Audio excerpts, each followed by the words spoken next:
রাজশাহী বিশ্ববিদ্যালয়ের সম্মানিত শিক্ষক মন্ডলী, আমি আমার বক্তব্যের সময় বলেছিলাম যে এখানে এমনও মানুষ বসে আছে যারা জুলাইয়ে নীরব ছিল। ইভেন এখানে এমনও মানুষ বসে আছে যারা জুলাইয়ে আমাদের এগেইনস্টে তারা বিভিন্ন ন্যারেটিভ উৎপাদন করেছে। তার ভিতরে পুন্ড্র বিশ্ববিদ্যালয়ের ভিসি আছেন এখানে, তার ভিতরে বরেন্দ্র বিশ্ববিদ্যালয়ের ভিসি আছেন এখানে।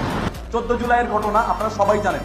14 জুলাইয়ে যারা আছে প্রফেসর গোলাম সাব্বির সাত্তার সাহেব, সুলতান ইসলাম টিপু সাহেব, হুমায়ুন কবির হিসাব বিজ্ঞান তথ্য ব্যবস্থাপনা বিভাগ, প্রফেসর আসাদুল হক গণিত বিভাগ, professor Jahangir Alam Masud Liton, professor Pranab Kumar Pandey, professor Tarikul Hasan রসায়ন বিভাগ, প্রফেসর রশিদা খাতুন।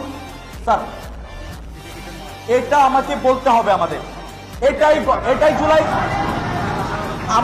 আমার মনে হয় যে এই স্যার অনুষ্ঠানের সৌন্দর্য তখনই নষ্ট হয়েছে যখন প্যাসিভ গুলাকে সামনে বসা এখানে গণভোটের কথা বলা হয়েছে।